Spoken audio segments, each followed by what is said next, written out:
இன்றும் பிறந்த நாளையும் திருமண நாளையும் கண்ட உங்கள் ஒவ்வொருவரையும் இயேசுவின் நாமத்தில் வாழ்த்துகிறேன். இந்த புதிய ஆண்டை கண்ட ஒவ்வொருவருக்கும் என்னுடைய ஜிஎல்பி ஊழியத்தின் சார்பாகவும் என் அன்பின் வாழ்த்துதல்களை தெரிவித்துக் கொள்கிறேன். கர்த்தர் தாமே உங்களை ஆசீர்வதிப்பாராக. இந்த வருட வாக்கு தத்தத்தின்படி நான் வந்து உன் நடுவில் வாசம் பண்ணுவேன் என்று கர்த்தர் சொல்லுகிறார். சகரியா 2:10 அவர் வந்து வாசம் பண்ணுகிறாராம். அவர் பரலோகத்தில் இருந்த பொழுது, அவர் பூமியில் வந்து வாசம் பண்ண பொழுது நன்மை செய்கிறவராய் சுற்றித்திருந்தார். அவர் பூமியில் வாசம் பண்ணும் பொழுது 33 வருடங்களில் கடைசி 3 வருடங்கள் அற்புதங்களும் அடையாளமாய் இருந்தார். ஆண்டவர் வாசம் பண்ணும் பொழுது ஆச்சரியங்களும் அற்புதங்களும் நடப்பது உண்மையல்லவா?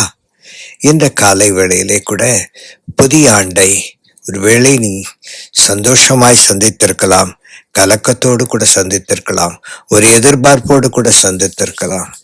ஆனால் என் ஆண்டவராகி கர்த்தர் இயேசு கிறிஸ்து சொல்லுகிறதாவது, நான் வந்து உன் நடுவில் வாசம் பண்ணுவேன். நான் வாசம் பண்ணும் பொழுது உனக்கு அற்புதங்களும் அடையாளங்களும் நிம்மதியும் சந்தோஷமும் சமாதானமும் கிடைக்கும் என்று வாக்கு கொடுக்கிறார். உலகம் தத்தளித்துக் கொண்டிருக்கலாம், ஆனால் அவர் வந்து வாசம் பண்ணுகிற வீட்டு எப்பொழுதும் சமாதானமாயிருக்கும்.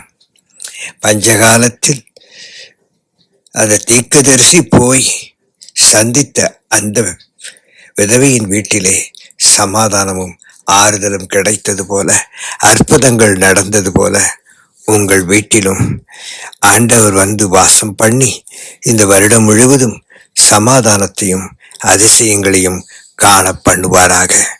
கலங்காதீருங்கள். ஜெபிப்போமா?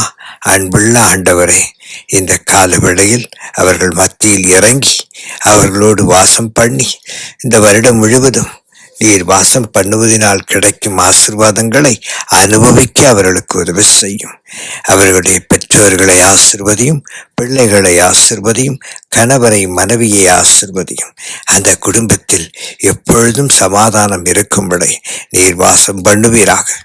நீர் தங்கியிருந்து நீர் அந்த குடும்பத்தின் தேவைகளை சந்திப்பீராக.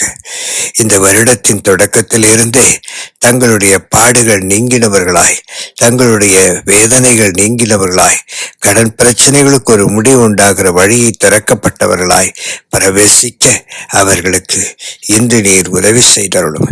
இன்று முதல் அவருடைய வாழ்க்கையின் மையத்தில் சமாதானத்தின் பாதைகளையும் சந்தோஷத்தின் பாதைகளையும் கண்டு மகிழ்ந்து களி கொண்டு அதன் வழியாய் நடந்து போக உடைய பிள்ளைகளுக்கு நீர் உதவி செய்தோம்.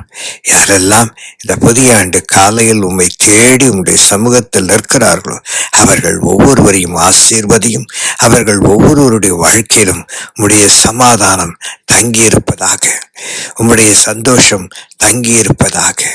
அவர்கள் வயலின் விளைச்சல்களை பரிபூரணப்படுத்தும் ஆண்டவரே. நீர் இல்லாமல் ஒன்றும் நடக்காது என்ற ஒரு பெரிய தத்துவத்தை கடந்த வருடத்தில் அவர்கள் கற்றுக்கொண்டிருக்கலாம்.